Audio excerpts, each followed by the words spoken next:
Good morning, my viewers, subscribers, and welcome back.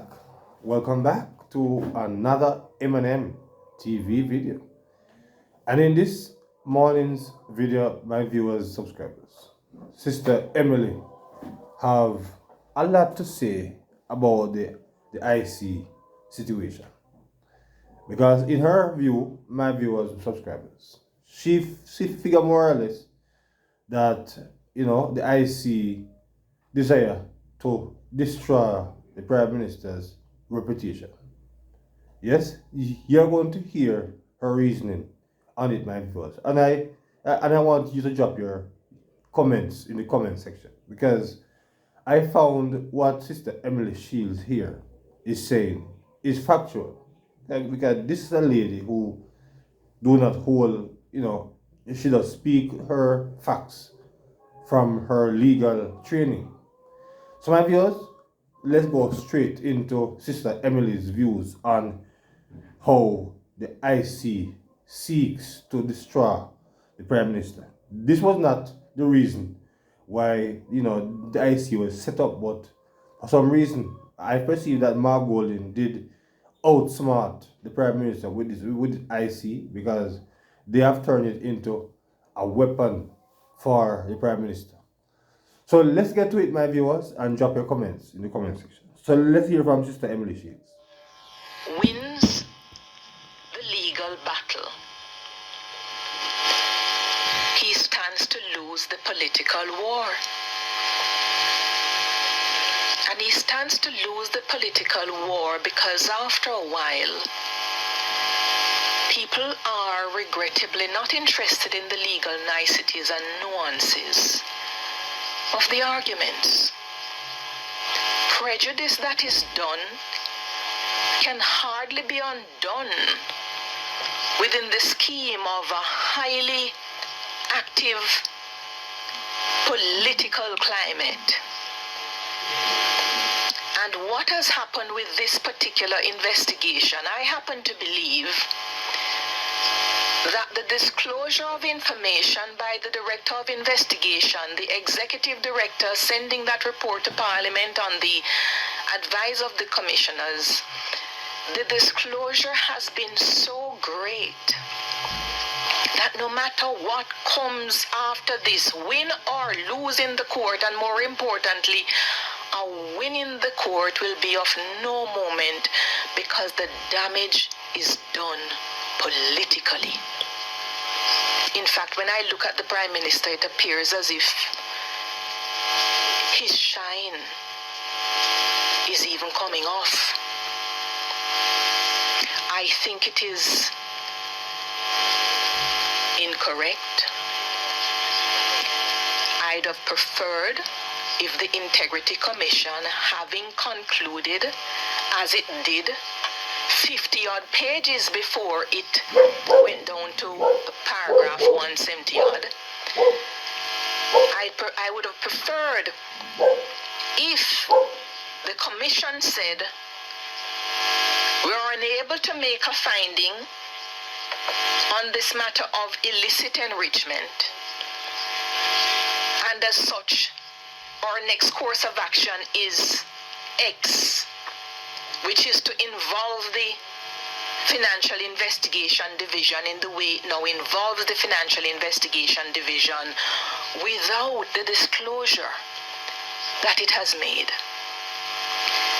And for it to have put all of the information that it has in the public domain without being able to identify a quantum by which the Prime Minister is alleged to have enriched himself on the premise that he's not submitted his expenses, and bearing in mind that if expenses are submitted, then it must lead to a diminishing of the 1.9 million that they found is unexplained for 2022. So if you get expenses, it must dwindle the quantum. For 2021, they have a minus figure after they calculated everything for the Prime Minister's net worth. For 2022, they're at a positive 1.9 Jamaican. So if the expenses go in, which they say the Prime Minister didn't give, it must of necessity take the quantum down. But they say they didn't get the list of expenses, and also they have concerns about the use of funds surrounding this particular foundation, Positive Jamaica. It is my view that this matter could have and should have been done differently. But this is subject to interpretation by the court. Yeah? So there are so many things to consider that even though I've read the Integrity Commission Act so many times and looked at different sections, Section 54, for example, which gives a bit of guidance on how the Director of Investigation is to act in relation to his findings. That section says on completion of an investigation, the Director of Investigation shall prepare and submit to the Commission through the Executive Director a report of his findings and recommendations. Where during the course of an investigation, the DI is satisfied that there are insufficient grounds for continuing, he shall terminate the investigation and issue a report to the Commission through the Exec Director. Whereupon completion of an investigation, the DI is satisfied that there are reasonable grounds for suspecting that in the case of a parliamentarian, if there has been a breach of any code of conduct by a public official or parliamentarian, the DI shall, in his report to the Commission, recommend in the case of a parliamentarian to the Commission that the matter be referred to the Speaker of the House or the President of the Senate, as the case may be, for appropriate action.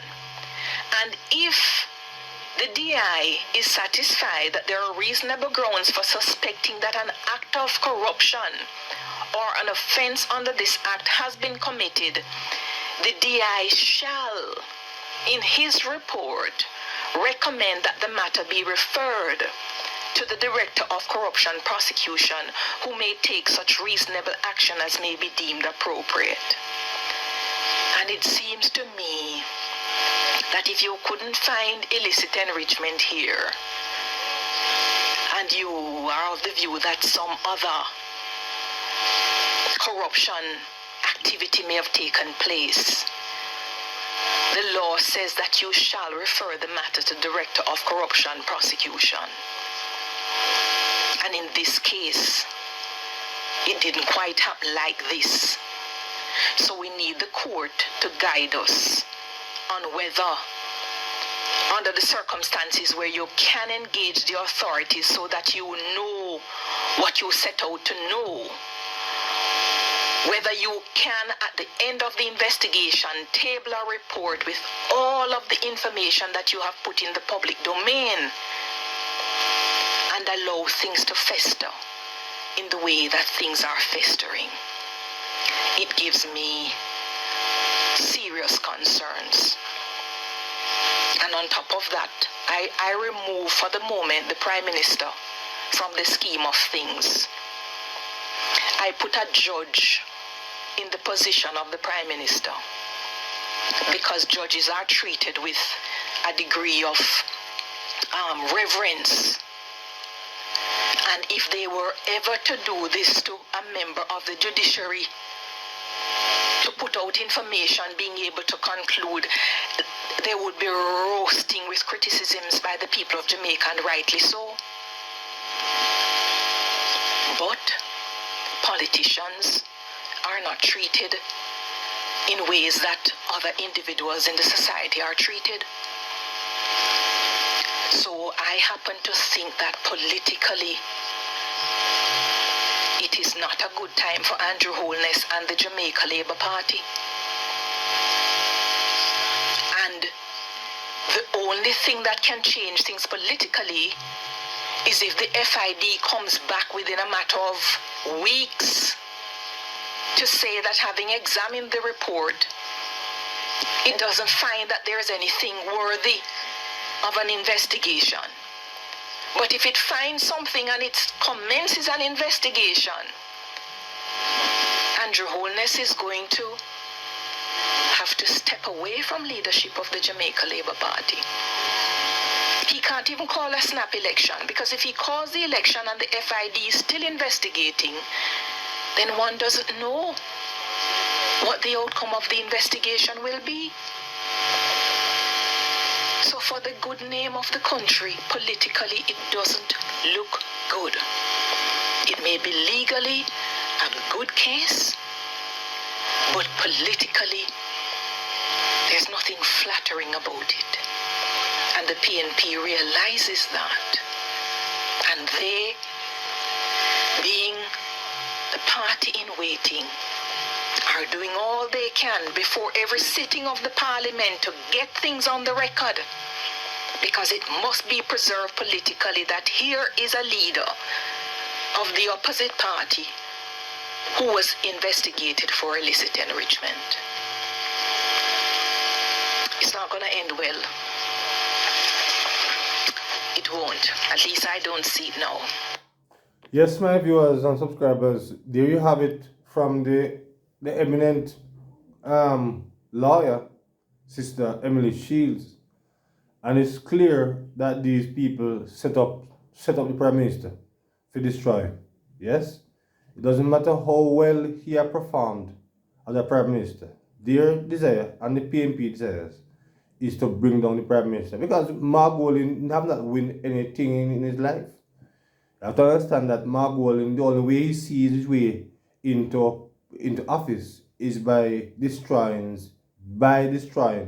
the Prime Minister's reputation. And my viewer and subscribers, it is, a very unfortunate situation, because wherever Mark Wolin and the PNP goes, they bring this illicit enrichment argument over and over. And I can say that the PNP indeed did, the Integrity Commission have proven to be a disaster. Yes, it has proven to be a disaster. It was not set up in this way that the PNP have turned it into. But you know that because they are politically desperate to get the power, they will use whatever means necessary, to get there. So my viewers, drop your comments in the comment section as it relates to Sister Emily Shields' views. Because, she don't speak any lies. She tell it exactly how she sees it. So my viewers, until another video, please remember to like, share, subscribe to the channel. So until then, good morning.